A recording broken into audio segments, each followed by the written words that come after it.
ઉદાહરણ 4.6 આકૃતિ જુઓ 6 કિલોગ્રામ દળને છતથી 2 મીટર લંબાઈના દોરડા વડે લટકાવેલ છે.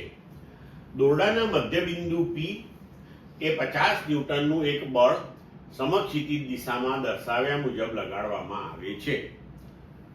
સંતુલન સ્થિતિમાં દોરડું ઉર્ધ્વ દિશા સાથે કેટલો કોણ બનાવશે?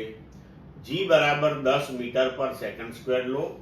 દોરડાનું દળ અવગણો. હવે અહીંયા જુઓ આકૃતિમાં આપણને 2 મીટર લંબાઈની દોરી જે છે એના છેડે આપણે દળ લટકાવેલું છે અને મધ્ય બિંદુએથી સમક્ષિતિજ દિશામાં 50 ન્યૂટનનું બળ લગાડ્યું છે અને અહીંયા તંત્ર સંતુલન સ્થિતિમાં છે. બરોબર છે? તો આપણે આ ખૂણો થીટા શોધવાનો છે. હવે જુઓ કે અત્યારે આ તંત્રમાં કુલ 3 બળો લાગી રહ્યા છે અને 3 બળો જે છે એ આ બિંદુએથી લાગી રહ્યા છે. બરોબર છે?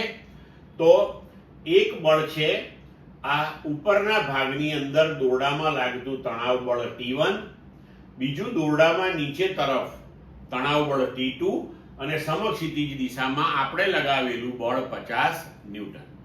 આ 3 બળો આ બિંદુએ લાગી રહ્યા છે અને અત્યારે તંત્ર સમતોલન સ્થિતિમાં છે. તો હવે સમતોલન સ્થિતિમાં આપણે કહી શકીએ કે અહીંયા કુલ બળ જે છે એ શૂન્ય થવું જોઈએ. હવે જ્યારે કોઈ પણ બિંદુએ લાગતા બધા જ બળોનો સદિશ સરવાળો શૂન્ય થતો હોય ત્યારે આપણે જાણીએ છીએ આગળની થિયરીમાં આપણે ભણી ગયા કે x દિશામાંના ઘટકોનો સરવાળો પણ શૂન્ય થાય અને y દિશામાંના ઘટકોનો સરવાળો પણ શૂન્ય થતો હોય છે. તો અહીં આપણે આ જે બિંદુએ 3 બળો લાગી રહ્યા છે તે બિંદુને ઉગમ બિંદુ તરીકે લઈ અને સમક્ષિતિજ દિશામાં x અક્ષ અને ઉર્ધ્વ દિશામાં y અક્ષ છે તેવું કલ્પી લઈએ. તો હવે આ બધા જ બળોને જો આપણે ઘટકો સ્વરૂપે દર્શાવવા હોય તો અહીં આપણે લઈ શકીએ કે આ T1 જે છે એ બળ ઉર્ધ્વ દિશા સાથે થીટા ખૂણો બનાવે છે.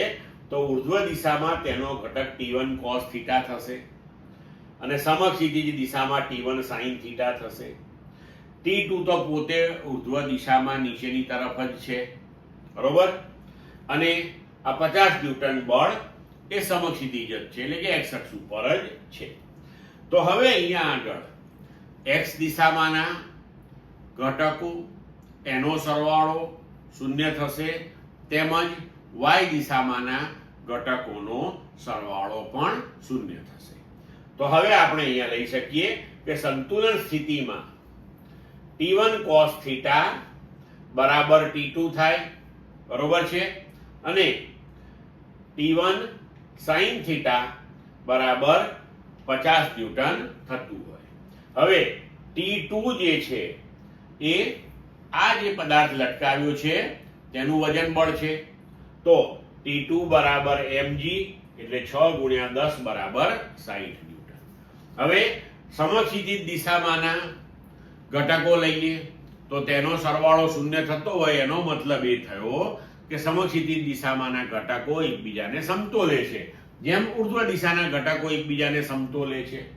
તો આપણે લખી શકીએ T1 sin થીટા બરાબર 50 ન્યૂટન. હવે જો આપણે અહીંયા આ બંને સમીકરણો જે છે તેનો ગુણોત્તર લઈએ તો T1 sin theta upon T2 cos theta બરાબર 50 ભાગ્યા 60 એટલે 5/6 લખી શકીએ. T1 અને અહીંયા T1 આવશે તો T1 કેન્સલ થઈ જશે. આ બેનો આપણે ગુણોત્તર લીધો છે. તો sin theta upon cos theta બરાબર tan થીટા થશે. 5/6 એટલે 0.8333 લખી શકીએ.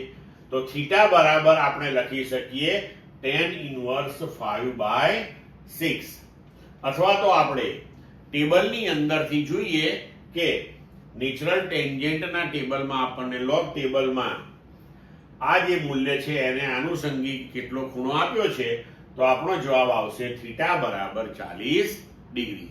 ક્લિયર મિત્રો?